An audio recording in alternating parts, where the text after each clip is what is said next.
mewawancarai salah satu temen gue yang sekarang sedang bergerak di bidang post production house ya. Iya.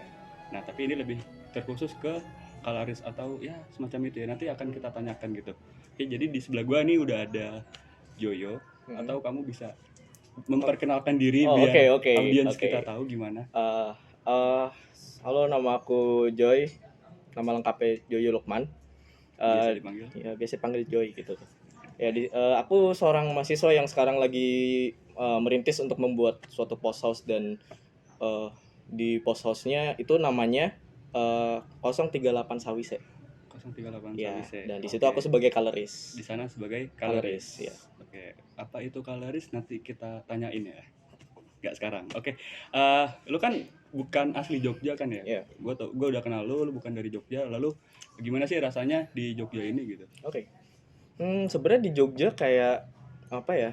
Karena gue di sini datang untuk kuliah gitu, jadi gue di sini mendapatkan suatu informasi apa ya, tentang film atau tentang post production atau anything about film production gitu lebih luas aja gitu, lebih banyak ketimbang pas waktu gue masih di daerah gitu. Kayak Jadi semua akses informasi tuh terbuka gitu loh. Gitu. Jadi informasi tentang film ini banyak sekali di sini ya gitu. Iya, karena Jadi itu mudah mengaksesnya. Iya, gitu. karena Jogja tuh salah satu kota apa ya, industri film juga sih, penghasil Dengan industri film. ekosistem yang sangat mendukung gitu Iya, ya bagi betul. industri perfilman gitu. Iya, betul.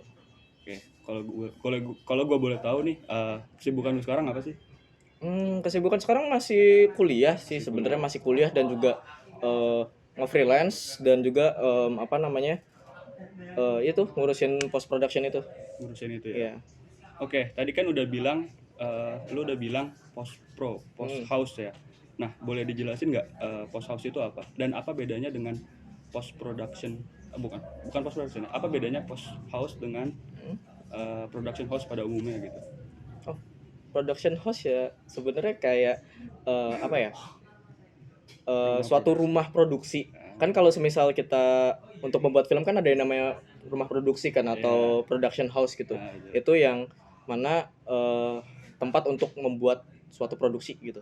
Entah itu film, entah itu video, entah itu iklan gitu. Tapi post house ini adalah suatu bentuk apa namanya rumah produksi yang untuk ngeditnya gitu. Jadi simpelnya untuk ngeditnya. Jadi tempat atau suatu tempat usaha yang apa namanya, istilahnya apa ya, jasa untuk mengedit video gitu, yang khusus untuk mengedit video, film dan lainnya gitu.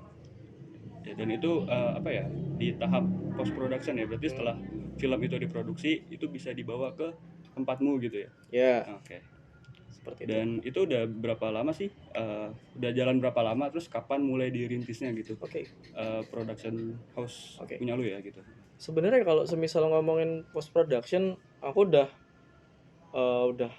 apa ya, udah cukup lama sih terjun di dalam dunia post production gitu, udah dari 2018 atau 2019 mungkin. Tapi untuk 038 Sawise 038 Sawise ini baru ngerintis di awal Januari atau Februari kemarin sih, baru bikin. Februari 2023 berarti? Iya, betul, 2023. Baru kemarin banget? Iya, baru kemarin banget. Kan, bentar. Di PH itu lu sebagai apa sih? Kan itu pasti ada banyak banyak strukturnya ya. Itu lu sebagai apa di sana?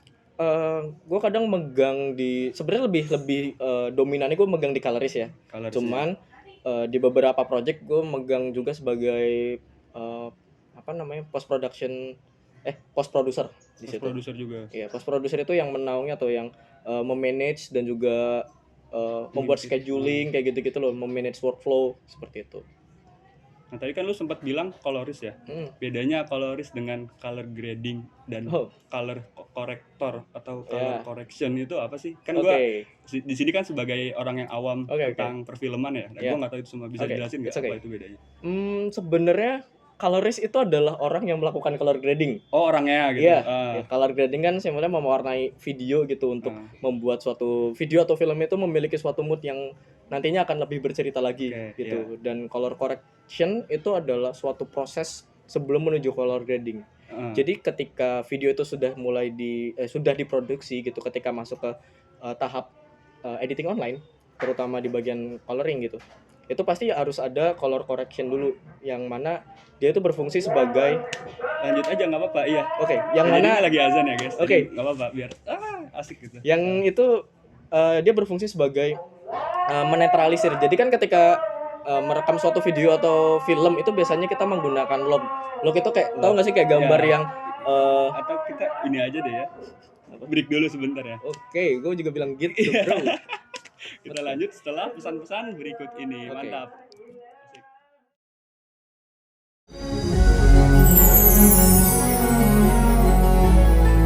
Oke, sorry ya guys ya, tadi ada break sebentar karena ada azan. Lu udah sholat belum? Belum. Gue juga belum Malam, sih, malam. nanti aja kali ya. Ya, Tadi kan udah pertanyaan yang 3 hal itu ya, Ya. Color grading, colorist, dan color correction. Oke. Nah, lu bisa jelasin lagi gak apa bedanya ketiga itu? Oke. Sebenarnya colorist itu adalah orang yang melakukan color grading itu, yang mengerjakan color grading itu. Orangnya itu ya, Iya. disebut colorist. Dan color grading itu kan sebenarnya menurut pendefinisian aku ya itu mewarnai suatu gambar gitu. Yang mana kita nggak hanya cuman mewarnai tapi juga bisa juga menyampaikan suatu cerita lewat warna. Nah, kayak gitu. Tergantung mood yang ingin disampaikan. Iya, tergantung gitu mood ya. yang ingin disampaikan, tergantung cerita yang ingin disampaikan seperti apa gitu. Terus rasa apa sih yang pengen kita sampaikan gitu. Itu fungsi color grading di situ. Nah, terus kalau color correction itu apa? Oke. Sebenarnya color correction itu suatu tahapan sebelum color grading ya.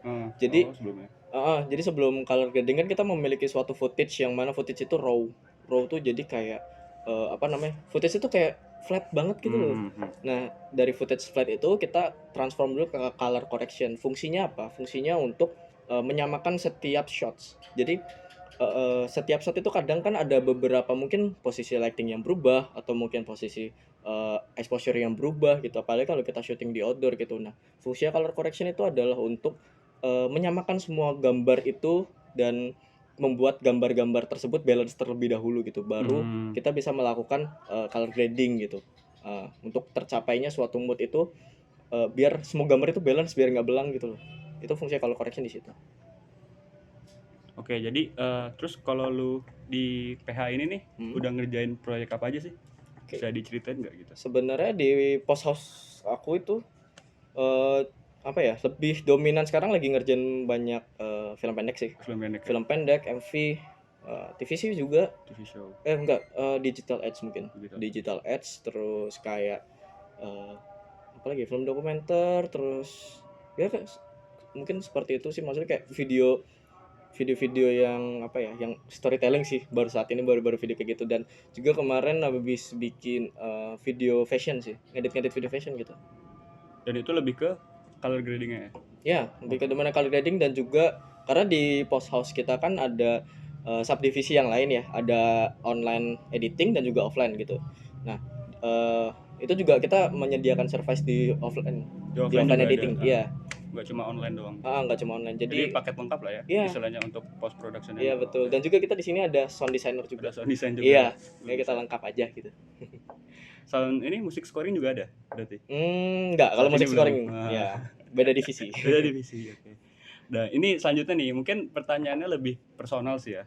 Kenapa lu lebih memilih untuk bekerja di posisi pasca production dari sebuah produksi film keseluruhan gitu? Kenapa lu lebih suka di post pro gitu? Ya sebelumnya aku sebelum masuk ke post pro itu sebenarnya di kamera dulu. Sebelumnya di divisi kamera gitu. Di divisi kamera, jadi sinematografer sih sebelumnya. Asik, sinematografer wannabe anjas. Lalu sebelumnya di divisi itu, cuman karena aku nggak terlalu nyaman dengan suasana syuting sih sebenarnya. Kayak suasana syuting tuh kayak hectic kayak gitu-gitu. Tapi ada juga syuting yang bahagia gitu. Cuman aku kurang suka aja bersentuhan di lapangan gitu. Bersentuhan dengan banyak orang itu kayak banyak kepala, banyak pikiran gitu, kayak pusing aja gitu. Jadi aku karena basicnya di kamera dan membuat gambar gitu, jadi ya udah aku terjun ke color grading gitu, terjun ke color, menjadi seorang colorist gitu. Karena sama-sama merespon gambar kan gitu. Kan sebenarnya colorist juga berfungsi untuk membantu si sinematografer itu untuk gitu. mewujudkan visi misinya gitu untuk membaca mewujudkan gambarnya agar terwujud yang seperti yang diinginkan gitu. Berarti lu secara kepuasan batin ini lebih terpaut kemana ini?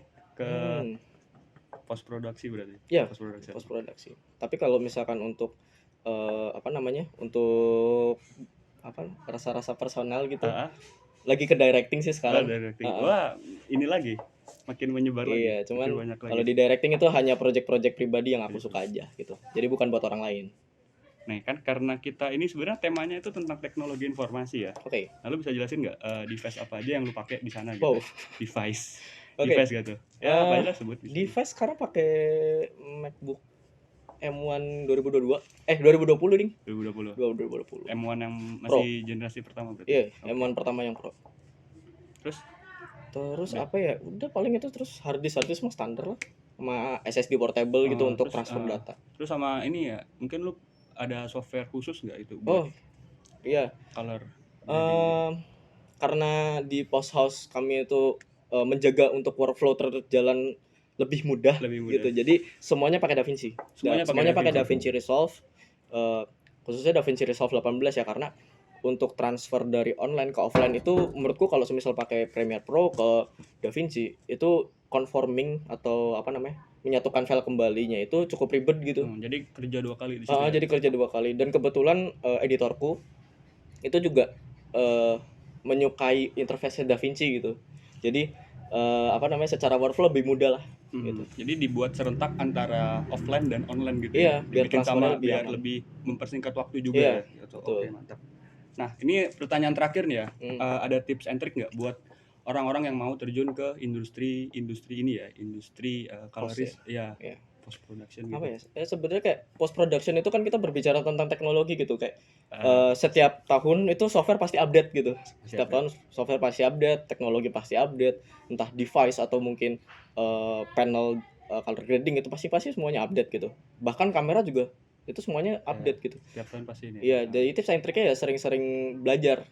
Belajar kan ya kita sesimpel browsing di website, misalkan di website official kameranya, official softwarenya itu, fitur-fitur apa aja sih yang baru yang ada gitu. Jadi dari situ ya kita bisa lebih push diri kita gitu. Maksudnya biar nggak apa ya, nggak katro lah, biar up to date gitu loh. Nggak udik ya. Sama apa ya, tips and triknya mungkin ya jangan males sih sebenarnya. Aku tahu sih maksudnya kayak males untuk mencoba hal baru mungkin gitu. Iya bisa, eksplorasi. Maksudnya kayak ngedit itu emang butuh mood gitu. Tapi ketika kamu ingin terjun di dunia itu, ya lawan mood itu. Persetan dengan mudi-mudian gitu ya. Iya, gitu. Sebenarnya harus melawan, dan bagaimana caranya melawan tapi tetap menjaga kualitas.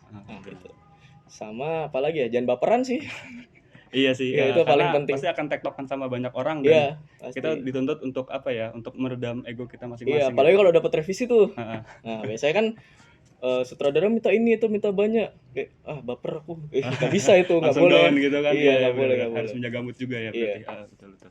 Oke Joyo, terima kasih, kita sampai di sini dulu aja. Bincang-bincang kali ini, entah apapun acara ini namanya, kita sudahi dulu sampai sini. Gue Yazid dan ini Joyo. See you in the next video. Anjay. Ngopi dulu, ngopi. Lu belum ngopi? Oh iya, gue udah. Jangan di-cut dulu. Bincang santuy, apa namanya? Apa Tan? Ada saran nggak? Selalu Ngopi ngobrol kocak aja. Ngobrol kocak disingkat apa? Ngocak. ngocak. Ngocak.